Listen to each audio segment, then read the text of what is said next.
ఓం నమ శివ. Hi friends, welcome back to Bharati logs. అందరు బాగున్నారు అనుకుంటున్నాను. ఆదియోగి ఈషా ఫౌండేషన్ మన బెంగళూరులో ఉన్న one of the top tourist attraction places ఈ ప్లేస్ ఒకటి. ఈ ఆదియోగి శివుని విగ్రహం కర్ణాటక రాష్ట్రంలోని బెంగళూరు నగరం నుండి 70 కిలోమీటర్ల దూరంలో ఉన్న చిక్బళాపూర్ అనే ప్రాంతంలో ఉంటుంది.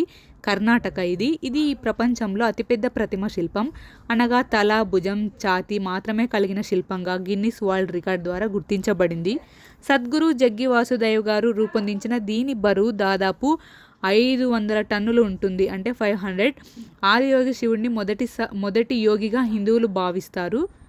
యోగా ద్వారా ప్రజలను అంతర్గత శ్రేయస్సు వైపు ప్రేరేపించడానికి ఇది స్థాపించబడింది. ఇంతటితో మహోత్తరమైన ప్రదేశానికి మనం ఎలా వెళ్ళాలి, అక్కడ చూడవలసిన ప్రదేశములు ఏమిటి అనేవి ఎండ్ టు ఎండ్ డీటెయిల్గా ఈ వీడియోలో ఎక్స్ప్లెయిన్ చేస్తాను. ఈ వీడియో స్కిప్ చేయకుండా ఎండ్ వరకు చూడండి. ఎవరైనా నా ఛానల్ని మొదటిసారి చూస్తున్నట్టయితే సబ్స్క్రైబ్ చేసుకోండి. బెంగళూరు నుంచి ఆదియోగి టెంపుల్కి 3 వేస్లో అయితే వెళ్ళవచ్చు. పబ్లిక్ ట్రాన్స్పోర్ట్ లైక్ బస్సెస్లో వెళ్ళే వాళ్ళు బెంగళూరు నియరెస్ట్ స్టేషన్ అయినటువంటి మెజెస్టిక్ నుంచి చిక్బళాపూర్ వెళ్ళి బస్ని ఎక్కి చిక్బళాపూర్ బస్ స్టాండ్లో దిగి అక్కడ నుంచి ఆదియోగికి స్పెషల్ బస్సెస్ అండ్ ఆటోస్ అవైలబుల్లో ఉంటాయి. ఆ ట్రైన్కి వెళ్ళాలనుకునే వాళ్ళు స్కిప్ చేయడం బెటరు, ఎందుకంటే ట్రైన్స్ అనేవి ఫ్రీక్వెంట్గా ఉండవు. మన తెలుగు రాష్ట్రాల నుంచి వచ్చేవాళ్ళు అనంతపూర్ సిటీ నుంచి డైలీ చిక్బళాపూర్కి బస్సెస్ అనేవి అవైలబుల్లో ఉంటాయండి. దానిని క్యాచ్ చేసి మీరైతే చిక్బళాపూర్కి అయితే చేరుకోవచ్చు. ఎంట్రన్స్లోనే నాగమ్మ మండపం ఉంటుంది. ఇక్కడ బంకమట్టితో పాము పుట్టలాగా నిర్మించారు. దీనిని రథంలాగా చేశారు. 4 చక్రాలు కూడా ఉంటాయి. వీటిని మనం చేతితో తిప్పవచ్చు. ఈ రథం చక్రాలు మనసులో ఏదైనా అనుకొని తిప్పితే అవి జరుగుతాయని ఇక్కడ భక్తుల నమ్మకము. సో మా స్వామివారు కూడా తిప్పారు, చూడండి, చూపిస్తాను.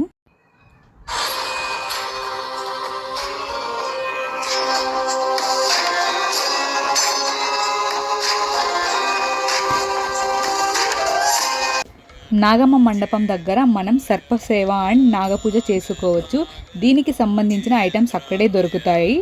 కాల సర్పసేవ చేయడం వలన మనకు అండ్ మన ఫ్యామిలీకి ఏమైనా ఆరోగ్య సమస్యలు లేదంటే నాగదోషం, కులదోషం ఉన్నా తొలగిపోతాయని చెప్పుకుంటూ ఉంటారు.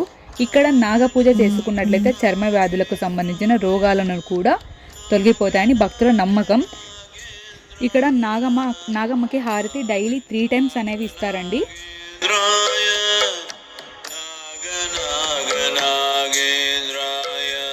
ఈ నాగమ్మ మండపం వెనుక భాగం నుంచి కొంచెం ముందుకు వెళ్తే మనకు ప్రపంచంలోనే ఎత్తైన శివయ్య ప్రతిమ శిల్పం కనిపిస్తుంది.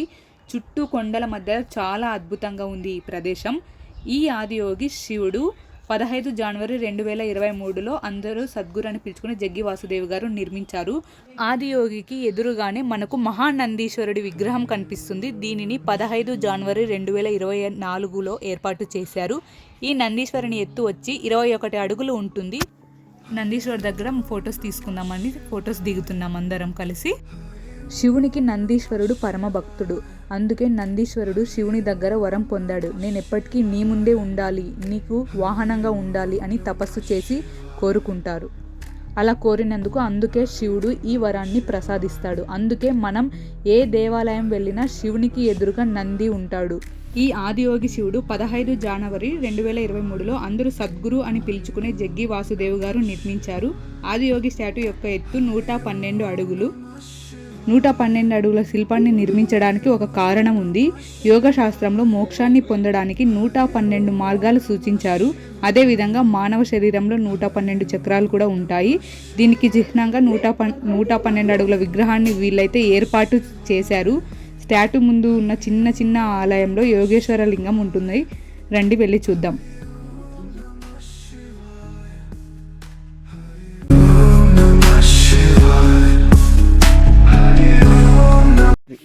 ఈ శిల్పం పక్కనే మనకు ఈషా ఫౌండేషన్లో నిర్మించిన గోశాల కనిపిస్తుంది.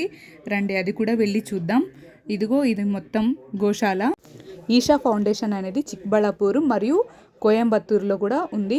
సో చాలామందికి కన్ఫ్యూజ్ అవుతున్నారు ఇది చిక్బళాపూర్ కోయంబత్తూర్ అని. సో 2 చోట్ల ఉన్నాయండి. ఇంకా కోయంబత్తూరులో శివరాత్రి ఉత్సవాలు సద్గురు చేసినట్టుగా చాలా బాగా జరుగుతాయి. లైఫ్లో ఖచ్చితంగా ఒక్కసారైనా విజిట్ చేయండి.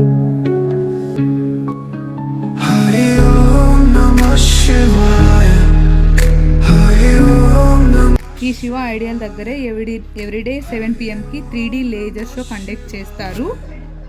మీరు కంప్లీట్ లేజర్ షో చూడాలి అనుకుంటే ఫుల్ లేజర్ షో వీడియోని ఆల్రెడీ మన యూట్యూబ్ ఛానల్లో స్ట్రీమ్ అవుతోంది. వెంటనే వెళ్ళి చూసేయండి. ఈ వీడియో కనుక మీకు నచ్చినట్లయితే లైక్ చేయండి, షేర్ చేయండి, కామెంట్ చేయండి. మొదటిసారి నా ఛానల్ని చూస్తున్న వాళ్ళైతే సబ్స్క్రైబ్ చేయడం మాత్రం మర్చిపోకండి. Thank you for watching.